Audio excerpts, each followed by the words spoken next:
Hello, beautiful people. Welcome back to another exciting episode of As It Is with the Elijini and Stephanie.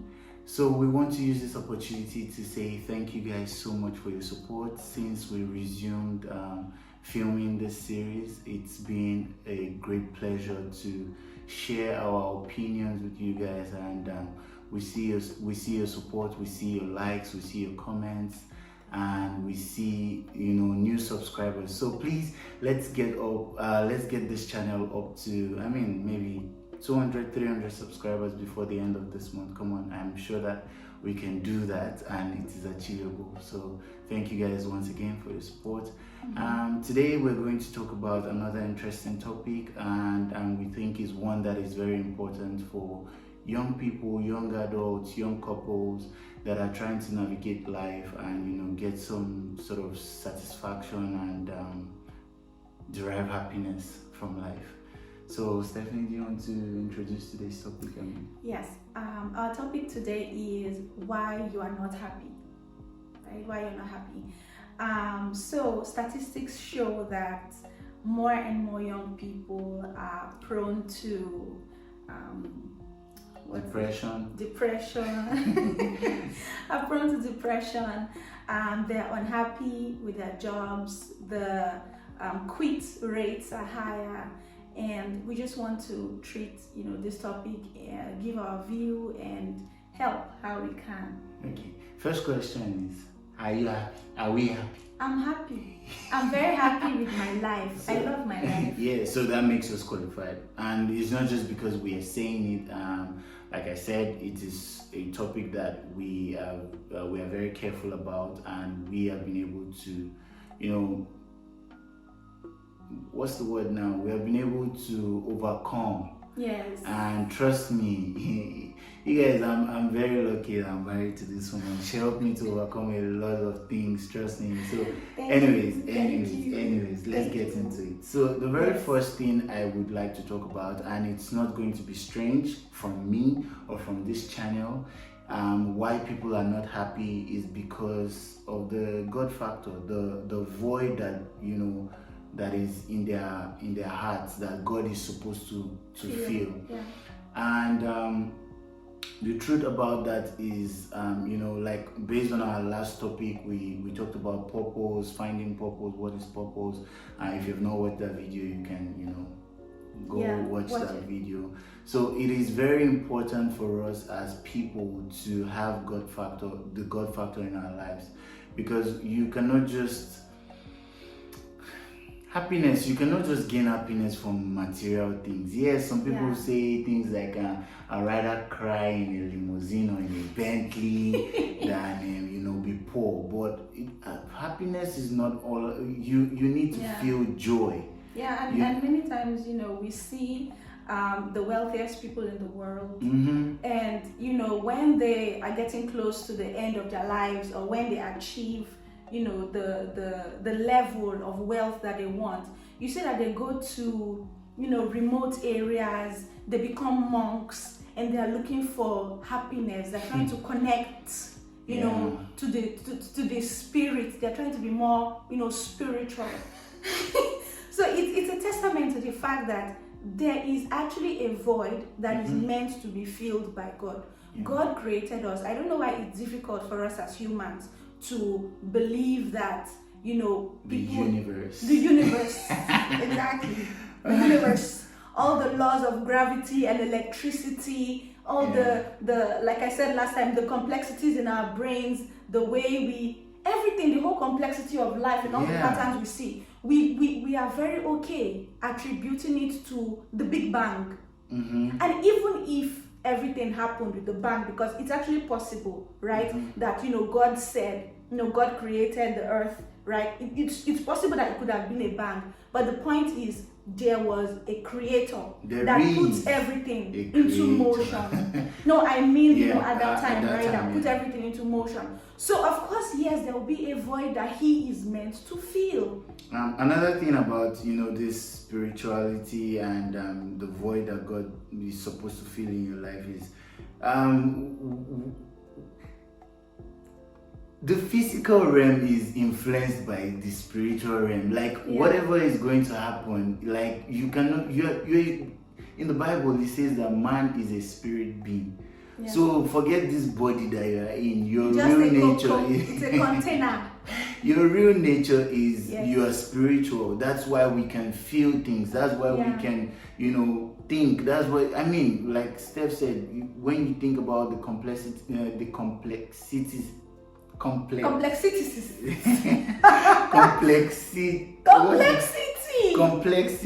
of his Russian language. You guys just don't even come. What did Russian language do with this one? No, but Russian language now, there are some words that when you come. Example. Anyway, whatever. Complexity. I don't know why I was thinking complexity. I don't even know why. Okay. Anyways, the complexity of everything that we are as human beings, everything how we function, it just goes to show that there's a creator, and for you to be happy, you have to first find him. You have to be in tune with this creator, and then every other thing will just be an addition. Okay. Okay. So the next reason is unreasonable expectations. Right. So I'm going to use our example, right? So like we already mentioned, we got married as students. We weren't really expecting a lot of help from home financially, right? So our situation was that we had to figure out our path and our success by ourselves, right? So we cannot be in that kind of situation and then expecting that in 1 year or in 2 years, inshallah, and vibes. In 2 years, we'll be driving Lamborghini or we'll be living in a mansion, that kind of thing. It's just not realistic.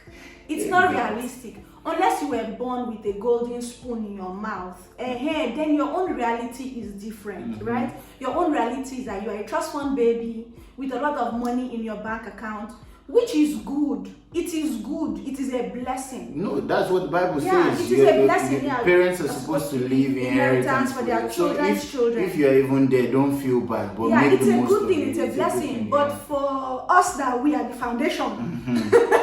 We're the pacemakers. We are laying the bricks. We have already dug the ground. You get, if you are in that situation, you should be realistic with your expectations. It means that you will have to put in a lot of work for a couple of years, and then you make a list of things that are achievable for yourself, given what you have. So don't go and make unrealistic expectations, because when you make unrealistic expectations, you are not able to meet them because you don't have the money. Your father is not Dangote. Even Dangote safe. Your father is not. Your father is not Elon Musk. It's not Elon Musk. Because that's the richest man right now. Anyways, they change every day. I'm lost that. So if your expectations are unrealistic, you will be unhappy. That's it's just standard. It's just what it is. And the next one is comparing yourself with other people. Like now, Stephanie already said there are some people that were born with golden spoon, not even silver. In fact, diamond, platinum, whatever. These ones have been taken care of. Yes, Stephanie calls them TFB or something like trust fund babies. We have a pastor in CCI that we secretly call we think he's a trust fund baby. Anyways, let's know what you think. Is Pastor Mayo Asani? We think he's a trust fund baby. He's just chill. He's chill just because of his vibe, child. We love you. We love you, sir. We love you, sir. Anyways, so you see people like that their path has already been laid for them. They're just to come in, just grow. All they need to do is to grow up and manage what has been left for. Then you now see yourself, like Steph said, the foundation, the cornerstone, the rock, the foundation. You now want to start comparing yourself with the skyscraper. It's not possible. So we subconsciously, and the funny thing is we do this subconsciously. Instagram is not helping matters. People come there to post their best lives. They don't show when they're crying or when nobody comes to Instagram to cry and say, oh, this everything is bad. People only come to social media to show their best part, and that in itself too is another coping mechanism that some people are not even really happy. It's throwback. Throwback to 20 years ago when you were on a plane. Jesus, have mercy. Anyway, so don't stop comparing yourself with people. It's not going to lead to anything but sadness, because at the end of the day, you will not be able to meet up, and you'll definitely be sad. Yeah, be on your lane. Yeah. If you can afford a one-room apartment, be in it. Yeah. Right? And people lately, there is actually joy in doing labor, or how do they say that? There's dignity in labor. Dignity in labor. Yes. Thank you, my wife. What can you do without me? Nothing. Anyways, there is dignity in labor. It's so sad that people that are doing hard work and that are sincerely earning a living, we look down on them. Yes. And I think this will bring us to Stephanie's next point, but I want to just touch on it a little bit. People that are actually hustling, that have found a way to make life make sense for them. We look down on them. I'm talking about the electricians, the plumbers, the guys that we call to fix things. And the thing I've noticed with these people is they actually achieve a lot more than the people that are sit in the office all day. They achieve a lot more. They've already, maybe to an extent it might be good, it might not be good, but they are real with themselves. And I think that's something that some of us that are educated don't have. And not to mention that there are some people who are also educated that are still doing these jobs. So the thing is, I think now we are looking at it from the Nigerian perspective. Because in Nigeria, when we look at electricians, plumbers, we think they are uneducated.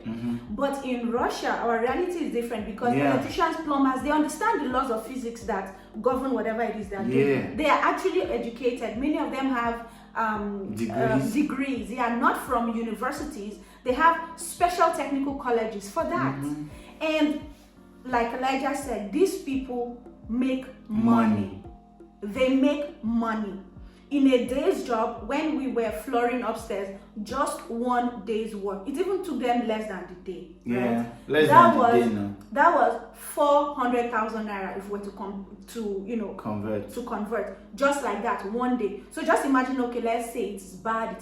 You work 2 days a week, 800k naira. Just like that, just in your account. The house of somebody. But then we put ourselves on, I don't know if I should call it high pedestal, because there's nothing high about it. The only thing that is high about it is the prestige, where you're thinking about it in your mind, but your bank account is not going up in that same way. Recently I saw one meme, and I think people will understand this meme when I said, bills, what's it called? Is it the bill? Somebody was standing, there was a figure, and it was labeled bills. Okay. And then, no, not bills. Enjoyment. Something was trying to choke the other one. Then salary came. I was trying to form like, I can take care of everything. The bill just slapped the salary. To the corner. Yeah, I think I'll just try to put in the video so you guys see. Yeah, so when Elijah was talking about, many people that are educated, right, that went to school in Nigeria, you feel, I've gone to school, I've gone to university, how can I become an electrician? How can I become a plumber? There's money in it. Yeah. There's money in it. And, the point is for you to look outside what you are used to. Be open-minded, right? There are opportunities everywhere. What can you do where you are? What do people need? Is there a service that the people around you need? For example, for people in America, they always need their lawns to be cut, right? You can organize it. You don't even necessarily have to be the one that will cut the lawn. You recruit people who will cut the lawn. You just have to manage it. You manage a whole, estate, a whole street. You can be a manager of a plumbing company. You can start your own plumbing company. Even that's even going already. I don't even know anything about this, burial service. These people that carry. Maybe there's money in it too. What is it? People die. People need to. No. But okay, I'm saying okay now. Is actually on the point that I wanted to say. The unconventional means of making money. Yes. For example, I have this example in my own life that I have seen a person that has never worked a day for anybody, and recently we're just discussing it, and Steph was like, your auntie does not even understand what it means to work for somebody. And honestly, she does not, because what did she find out? What does she do? She imports dogs from Russia to Nigeria. That's all she does. Yeah. And now she's even getting older. And a little bit of famine here and there. Now she's getting older. She's not even the one making the trips anymore. She just finds people that are coming, and she can send. So there are so many unconventional ways of making money, and all you need to do is to find your own path. Like and bringing us back to this God factor, like what has God said about me? What would work for me? Like you need to find time to, you don't just sit down, compare yourself. The other day I watched a pastor preaching a sermon that people that were sent to school with, by pepper sellers and by, market women, end up trying to go to the bank to go and work at the bank. When you could scale up your become an exporter. An exporter, look for a way. That is why you've gone to school. That is why you are educated, for you to be able to think outside the box and scale up that business that your parents used to train you in school. But no, you want to go and sit inside one cubicle where AC will be blowing you, and it's not even beneficial in any way, because for people living in Lagos, I'm just going to expose you people. You wake up in the morning, you go leave the house, you are coming back at midnight only to rinse and repeat. Kilo day, give yourself a break. Look for unconventional ways of making money, and you'll be shocked at how happy you will be eventually. Yeah. So with these few words of ours, we hope that we have been able to convince you and not to further confuse you. That you should give yourself peace. Yeah, give yourself peace. Give yourself peace. Seek joy and not happiness in the wrong places, in the wrong things, and in things that can, I think it was the last or maybe 2 episodes ago, we talked about Solomon, right? He achieved everything, got all the women he wanted, built all the gardens he wanted, and Oga, because at the time when he was doing all these things, he had already forsaken God, because his wives had led him to worship other idols. He came and he said, vanity upon vanity, right? You will never get satisfaction from things. That one is the very first and important point. The second is contentment plus godliness is great gain. Be content. Stop comparing yourself with other people. Be honest with yourself. Yes. Be accountable to yourself. Start from where you are. Be real with yourself. Yes, start from where you are. Where am I now? What do I have?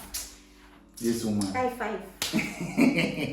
What do I have? Stop thinking about the 50 million naira that another person has to start a business. You have 20,000 naira. You can sell pepper with 20,000 naira. That business will grow. Set a plan for yourself.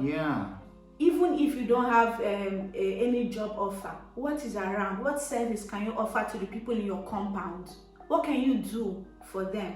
Start from where you are. And like we know, as Christians, right, we are sure of the fact that our path is a what? It's a shining light. We will only shine brighter and brighter and brighter unto the perfect day. So with this, you should be happy and joyous. Another way is to actually find something doing in church. There is some sort of satisfaction that comes from the fact that you're serving in God's house, and there are blessings attached to it. Once I was talking to a pastor, and he said the fastest way to make things work for you is to think about the things of God first. So how can I be effective in the church? How can I be effective in my fellowship with my with my brothers and sisters in the faith. Like, how can I be of service? Some people just think to the, oh, how can I for myself? They're not giving any act of service. They're not doing anything to better their environment. They don't know how to, oh, I talked to a friend about this just yesterday. They don't know how to volunteer. As crazy as it sounds, when you start to break down all these things, when you're forming, I cannot spend my time, you must pay me for my time. Who are you? Who gave you time? Like, honestly, human beings, we just have issues. When you learn to break yourself, like you learn to treat yourself, like even generosity can bring you happiness. The fact that you know that if I give this last card, there are many dimensions to these things. Many of the blessings, many of the blessings and connections, the people we have in our lives today, were actually people that we knew when we volunteered during the World Cup. Now you may think, okay, everybody would have volunteered for it, but then no, we're the only 2 Nigerians in the whole of Volgograd that volunteered. Yes, everybody actually wanted, to be paid for it. But the thing is, because we served for free, we actually got to have a lot more benefits than the people who wanted to be paid for it. So yes, learning to serve other people wherever you are, not just in church. Serving in church, yes, that's important. That's one. Serving the people around you, because people will actually hire people based on word of mouth than on your CV. Right? My job was not based on my CV. I did not have an interview. It's funny how I talked to Kelvin about this just last night. Same thing with Elijah. His job was not based on his CV. It was also based on word of mouth and recommendation. So if you are somebody that is always me, what can I get? I'm sorry, you're going to be stuck in your me hole. And that in return will make you sad. You will be sad. You will just be sad. You live a miserable People naturally love people that are givers. It's the rules of life, right? So God we mentioned be generous, serve people around you. Have God in your life. Have God in your life. Very important. Very important. Very, very important. Key. So have God in your life. Stop comparing yourself with people on social media. Hey, don't give yourself pressure. Like my Ghanaian people say. And what else? Be content and be true to yourself. Be true to yourself. Start from where you are and be accountable. It's plenty. Like Ola Lagos. But the summary of the whole thing is you have God in the first place, and then you are not lying to yourself. That is basically the summary of everything. Because if you are not lying to yourself, you won't put yourself under pressure of going to buy Lamborghini shoe because somebody bought Lamborghini shoe. I know Lamborghini is not shoe. It's just what comes to my mind every time. Lamborghini is not a shoe shop. Anyways, thank you guys for watching us today. Please do the needful. Subscribe, like, share, comment. Please engage us. We want to be engaged by you. Ask us questions. Ask us questions. See this. Want to learn from you out of our belly. It's flowing. Rivers. We want to share. We want to share because we also want to be blessed by you guys too. So let us know what you think in the comment section, and have a wonderful week. Have a lovely weekend.